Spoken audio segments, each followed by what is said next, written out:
নমস্কার বন্ধুরা, আমি রুবি গাছ আমার জীবন থেকে বলছি। তো দেখো বন্ধুরা, আমার এই বোগেনভেলিয়াটা ও কিন্তু গাছটা একটু কেমন হয়ে গেছে, মানে ওতে বেশি ফুল আসছে না।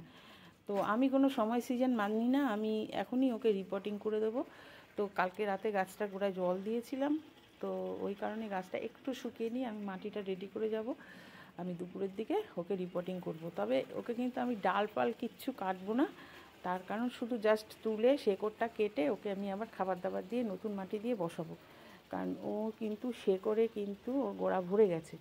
হ্যাঁ, তো ও ফুল ফুটতে ফুটতে এই সময় দেখছি একটু বিশ্রামে আছে। অবশ্য বিশ্রামে আছে বললেও ভুল হবে, এই যে ডালপালা একটু একটু ছাড়ছে। তো আমি এখন ঠিক আছে, ওকে ফুল নেব না, ওকে রিপোর্টিং করে দিচ্ছি। আর কদিন পরে দিলে ভালো হতো।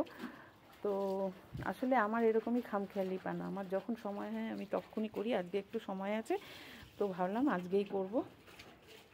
তো এখন বেলা 9টা 9:30 বাজতে যায়, আমি এখন আর করব না, বেলার দিকেই করব। তো এখন মাটিটা রেডি করে রেখে যাব। তো বন্ধুরা দেখো, এই গাছটা রিপোর্টিং করার জন্য ওকে তো একটু হলেও নতুন মাটি দিতে হবে। তো তার জন্য এই যে আমি নতুন মাটি যেটা কদিন আগে নিলাম, সেই মাটিটাকে এই যে গুঁড়ো করে রাখলাম। ওতে একটু 1 চামচ আর কি, এই যে আমার মিক্সড জৈব সার, এই মিক্সড জৈব সারটা এই যে মাটিতে দিয়ে আমি রোদে মেলে রেখে যাব।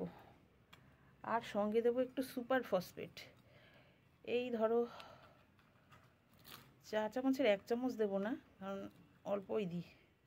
এই দেখো, মোটামুটি 4 চামচের হাফ চামচ মতো হবে। এই সুপার ফসফেটটাও আমি ছড়িয়ে রেখে গেলাম, এই কারণেই যে ওরা একটু রোদ খাক মাটিটা। আর আমি এখন এই মুহূর্তে পারছিও না, আমার খুব মানে কষ্ট হয়ে যাচ্ছে, অনেকক্ষণ এসছি তো ছাদে। তো ওই কারণেই একটু দেখো প্লাস্টিক, তো সুপার ফসফেট দিয়ে আর 5 মেশালি সার দিয়ে মাটিটাকে মিক্সড করে তো এইটাকে রোদে মেলে রেখে গেলাম। কারণ ওপরে যেহেতু তাঁবুটা টাঙানো আছে, এই মুহূর্তে এখানে রোদ, পরে ধীরে ধীরে কিন্তু এখানে ছায়া চলে আসবে। তো এই ছায়া চলে গিয়ে মাটিটা ঠান্ডা হলে তবেই কিন্তু আমি গাছটাকে বসাবো। আর সাথে ওর গোড়াটাও একটু শুকিয়ে যাবে, ওকে তুলতে সুবিধা হবে ওর জন্য। তো এই মিক্সড সারে কিন্তু আমার কি কি আছে তোমরা জানো তো? নিম খোল, সর্ষে খোল, হাড়কুচি, শিংকুচি, তারপরে বাদাম খোল, তারপরে এই তো এই সব দিয়েই মিক্সড করে সারটা রেডি করা আছে। রোদে দিয়ে শিং চাচাও আছে এর মধ্যে, রোদে দিয়ে কিন্তু শুকিয়ে ওকে রেডি করা আছে। এইটাই 1 চামচ করে গাছে দিয়ে দিলেই যথেষ্ট, আর কিছু প্রয়োজন হয় না। তবে চট করে ফুল আনার জন্য, ফুল আসার সময় হলে তাকে তার মধ্যে একটু পটাশ দিয়ে দিই সামান্য। তো দেখতে থাকো তোমরা। তো বন্ধুরা, তোমরা নিশ্চয়ই জানো এই সুপার ফসফেটের কাজ হচ্ছে মাটিকে আলগা করে রাখা। আমি যেহেতু গাছটা একটু একদমই নতুন মাটি দেবো, এতে বালি টালি কিচ্ছু নেই, যদিও আমি গার্ডেন সয়েল একটু মেশাবো, তা সত্ত্বেও যেহেতু নতুন নতুন মাটি, ওই কারণে সামান্য সুপার ফসফেট দিয়ে ওকে মিশিয়ে রোদে রেখে গেলাম। দেখো বন্ধুরা, আমি টবটা পরিবর্তন করলাম, মানে পরিবর্তন করে সেই সেম টবেই গাছটা বসিয়ে দিয়েছি, কিন্তু আমি একদম বেমালুম ভুলে গেছি তোমাদের জন্য ভিডিওটা করতে। তো যাই হোক, আমার এরকম মানে ভিডিও আরও অনেক আমার চ্যানেলে আছে, যদি কোনো বন্ধুর বিশেষ প্রয়োজন হয় তো আমার চ্যানেলে ঢুকে দেখতে পারো। না হলে নেক্সট টাইম যখন আবার করব আরও ডিটেলসে তোমাদের জানাবো। মাটি তৈরি মানে মাটি প্রস্তুত তো আমি দেখিয়েই নিলাম, তারপরও আমি মুখে একটু বলে দিচ্ছি।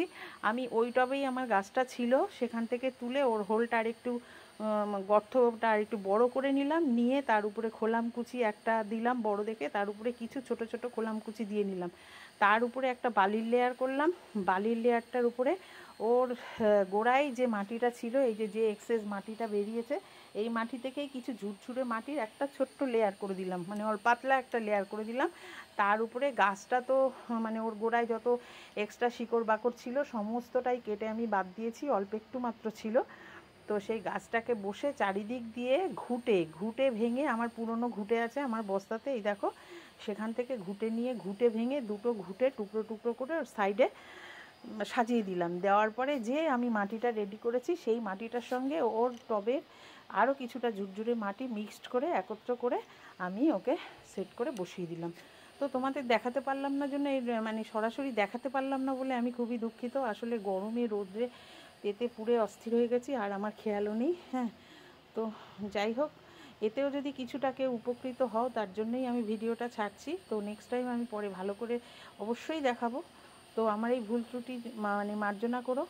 আর তোমরা এত সময় ধরে ভিডিওটা দেখার জন্য অসংখ্য ধন্যবাদ। তোমরা আমার পাশে থেকো, আর কি ভুল ভ্রান্তি হয় অবশ্যই তোমরা আমাকে জানিও।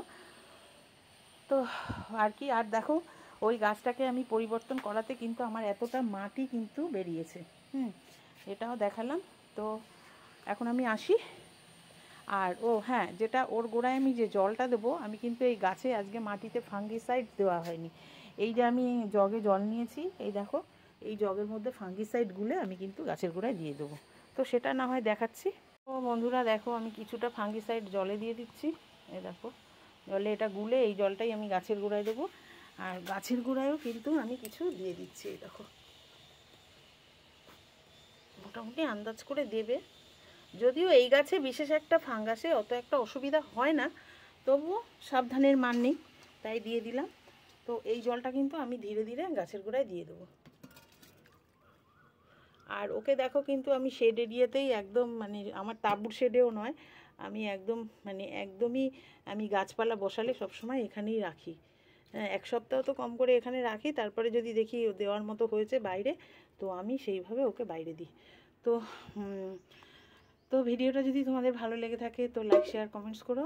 আর অবশ্যই তোমরা আমার পাশে থেকেও। এত সময় ধরে ধৈর্য ধরে ভিডিওটা দেখার জন্য অসংখ্য ধন্যবাদ। আর গরমে সবাই বিশেষ প্রোটেকশান নিয়ে বাইরে বেরিয়েও, যদিও আমি এখন খুব রিস্ক নিয়েই গাছটাকে পটিং করলাম।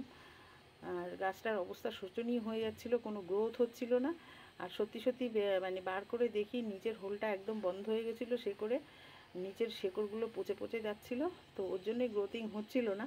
তাই এটা করে ভালোই হয়েছে। তো পরবর্তী তোমাদের ভিডিওগুলো নিশ্চয়ই আরও ক্লিয়ারলি দেখাবো। তো এখন আসি, টাটা।